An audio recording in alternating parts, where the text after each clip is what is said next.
Assalamualaikum warahmatullahi wabarakatuh. Kami kelompok 5 dari kelas 10 MIPA 1. Kami akan mempresentasikan tentang sejarah Sriwijaya. Selanjutnya ada 4 pembahasan. Yang pertama ada sejarah terbentuknya Sriwijaya. Yang kedua masuknya ajaran agama Buddha pada kerajaan Sriwijaya. Yang ketiga ada kemasan Sriwijaya. Dan keempat ada runtuhnya kerajaan Sriwijaya. Selanjutnya ada Nadia untuk membahas sejarah terbentuknya Sriwijaya. Kerajaan Sriwijaya merupakan kerajaan maritim terbesar di Indonesia. Kerajaan yang terletak di Palembang, Sumatera Selatan ini sudah berdiri sejak abad ke-7 Masehi. Pendirinya adalah Dapuntahyang Sri Jayanasa. Berdirinya kerajaan Sriwijaya berawal dari perjalanan suci Dapuntahyang. Kala itu Dapuntahyang menjalankan perjalanan suci atau sidayatra menggunakan perahu. Ia membawa 20.000 orang pasukan. Bersama pasukannya, Dapuntahyang akhirnya membangun kerajaan Sriwijaya di Sumatera Selatan dan Jambi. Kemudian ia mengembangkan kerajaan tersebut hingga ke daerah Semenanjung Malaysia. Selanjutnya akan dijelaskan oleh teman saya. Ya, masuknya ajaran agama Buddha pada kerajaan Sriwijaya. Perkembangan agama Buddha selama masa Sriwijaya dapat diketahui berdasarkan laporan Ai Sing sebelum melakukan studi ke Universitas Nalanda di India. Ai Sing melakukan kunjungan ke kerajaan Sriwijaya. Berdasarkan catatan Ai Sing, Sriwijaya merupakan rumah bagi sarjana Buddha dan menjadi pusat pembelanjaan agama Buddha. Hal ini membuktikan bahwa selama masa kerajaan Sriwijaya, agama Buddhis berkembang sangat pesat. Selain itu, Ai Sing juga melaporkan bahwa Sriwijaya terdapat aliran Buddha Theravada, kadang disebut Hinayana, dan Mahayana.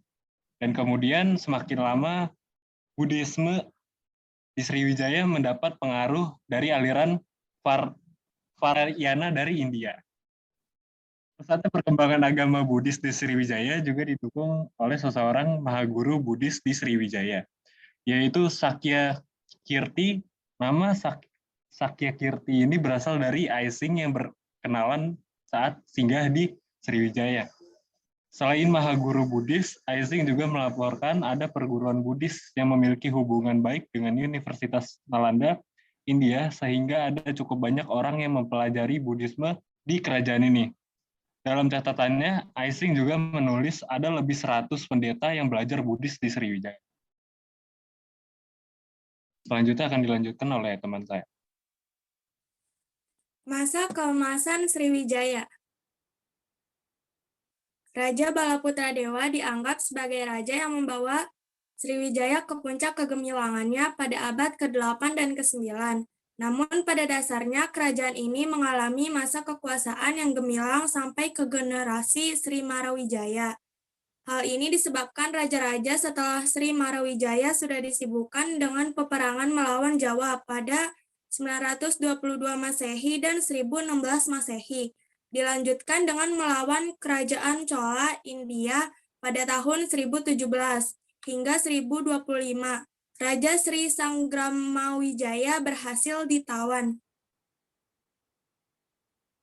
Pada masa kekuasaan Balaputra Dewa sampai dengan Sri Marawijaya, kerajaan Sriwijaya menguasai Selat Malaka, yang merupakan jalur utama perdagangan antara India dan Cina. Selain itu, seperti yang dilansir dari buku Mengenal Kerajaan-Kerajaan Nusantara, karya Denny Prasetyo, mereka berhasil memperluas kekuasaannya hingga Jawa Barat, Kalimantan Barat, Bangka Belitung, Malaysia, Singapura, dan Thailand Selatan.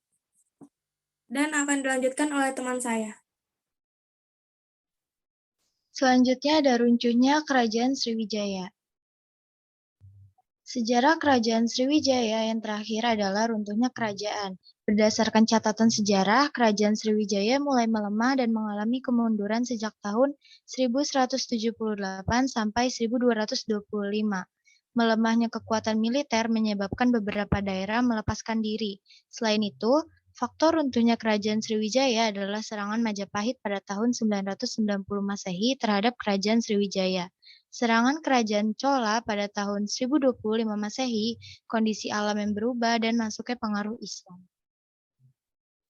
Semoga pembahasan yang tadi bermanfaat untuk kalian semua. Terima kasih. Wassalamualaikum warahmatullahi wabarakatuh.